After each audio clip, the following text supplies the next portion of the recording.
If I asked you to picture someone with an extremely high IQ, you'd probably say something like lab coat, quiet confidence, maybe glasses for good measure. Maybe they speak in perfectly formed sentences and never second guess themselves. The kind of person who walks into a room and everybody just knows. And the uncomfortable truth is that image is almost entirely wrong. The people who score in the top fraction of a percent on cognitive testing don't walk around feeling like geniuses. Most of them spend an embarrassing amount of time convinced they're frauds. They stay up until 3 a.m. not because they're working on something brilliant. Sometimes they're just awake, catastrophically, uselessly awake, thinking about something they said in 2009. They talk to themselves. They forget where they put things constantly. And when you actually study what their psychology looks like up close, it's a lot more chaotic and a lot more human than anyone cares to admit. So if any of this is already sounding somewhat familiar, great. Let's dive into the 7 weird habits that they might possess, and let me know if any stick out for you. 1. The single most consistent pattern in people with very high IQs is that they doubt themselves more than almost anyone around them. They're not fishing for reassurance. Genuinely, structurally, they believe they are less capable than they are. Research on competence and self-assessment consistently shows that higher performers tend to underestimate their relative standing, while lower performers overestimate theirs.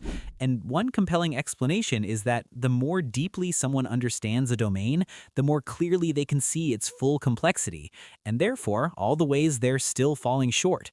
The person who barely understands something tends to feel surprisingly confident. The person who understands it deeply sees the gaps in what they don't know yet. What this produces in high IQ individuals is a kind of permanent low-level anxiety that they're somehow getting away with something, that people around them have overestimated them, that eventually someone's going to figure it out. And the smarter they are, the more elaborate the internal case they can build against themselves. Because that same cognitive machinery that makes them excellent at complex reasoning, it's equally great at constructing reasons why they're not good enough. It's almost funny when you step back. The person most qualified to be in the room is often the one most convinced they shouldn't be there. 2. High IQ individuals are disproportionately likely to be night owls, and this isn't a lifestyle preference, it appears to be neurological. Research by Kanazawa and Perina published in Personality and Individual Differences found that people with higher measured intelligence consistently went to bed later and woke up later than their lower IQ counterparts, even after controlling for job schedules and social obligations. The researchers framed it through an evolutionary lens, the capacity to override your circadian rhythm for abstract, self-chosen reasons like reading, thinking, and creating is a relatively recent human behavior, and it appears to show up more in people with higher general intelligence. What this means in practice is that a lot of very smart people are chronically sleep deprived, slightly dysregulated, and operating in a world that was built around a morning schedule they will never naturally fit into, which does often come across as lazy, but their hardware just ticks differently. 3. They talk to themselves, out loud, more than they'd probably admit at a dinner party. And this one actually has solid research behind it. Private speech, the technical term for self-directed verbal thought, is well documented as a tool for cognitive self-regulation and executive function.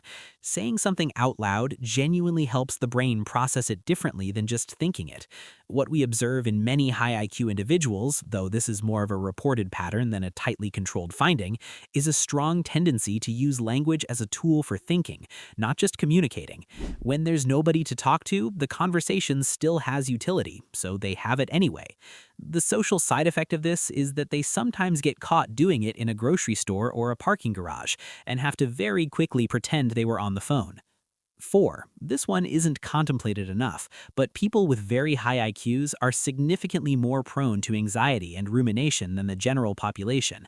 Penny and Bott published research showing a genuine link between high verbal intelligence and elevated worry, the hypothesis being that the same capacity for predictive thinking that makes someone analytically gifted also makes them extremely good at imagining everything that could go wrong.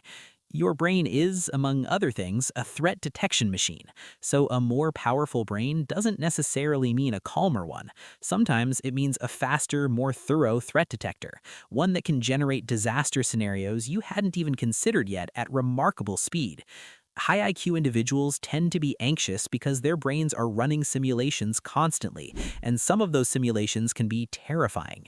5. They forget things, mundane, ordinary, embarrassing things, like where they put their keys, whether they replied to that text, or maybe the name of someone they've met 4 times. This drives the people around them insane. It also drives them insane. Now, this one is more of an observed pattern than a hard research finding, so take it as such. But the explanation that makes the most sense cognitively is prioritization. A mind heavily invested in complex, abstract thinking appears to allocate less attention to low-stakes, repetitive information. The keys always end up somewhere, so something else felt more urgent. This doesn't make it less frustrating, but it does explain why someone who can mentally model a 15-step problem sometimes cannot remember if they turned the stove off. 6. They tend to have a broader and more expressive vocabulary, including the parts of it that would make your grandmother cover her ears. A study by J&J published in Language Sciences found that people who are comfortable using taboo language actually score higher on verbal intelligence tests, not lower. So the people cursing the most aren't doing it because they've run out of better words. Not always, but occasionally they're doing it because they understand language well enough to know exactly which word fits the moment, and perhaps that word happens to be a 4-letter one. To them, words are tools, and a good craftsman uses whatever tool gets the job done, right? And finally, number 7, sensory overload.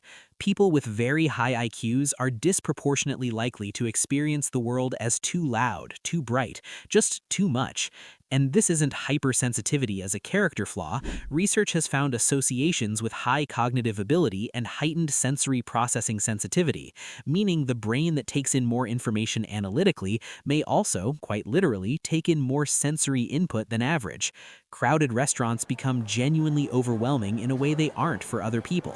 Certain textures, sounds, or lighting conditions register as intrusive rather than background.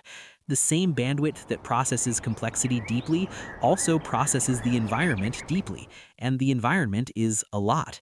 This is one reason why many high IQ individuals strongly prefer controlled, quiet, low stimulation spaces to work, not as a personality quirk, but because their nervous systems are operating under a heavier load than most people around them realize. What all of this adds up to is a picture that looks less like a superhero and more like a person who is quietly exhausted by their own mind, brilliant in ways that are real and sometimes remarkable, and also anxious, self-doubting, scattered, nocturnal, occasionally talking to themselves in a parking garage, and genuinely startled by how loud that one restaurant was. If you recognize yourself in this, in the doubt, the 3 a.m. wakefulness, the emotional weight of a brain that won't stop running, that recognition matters. Not because intelligence makes suffering more valid, but because a lot of people who carry this particular profile spend their whole lives being told they have every advantage, wondering why it still feels so hard. Now you know why. If you're interested in exploring some of my explanations further, I've put together a collection of books that dive deeper into psychology, human behavior, and independent thinking. You can find the full list on my bookshop page through the link in the description and pinned comment. And if you enjoy content like this, consider subscribing and turning on the notification bell so you don't miss future uploads.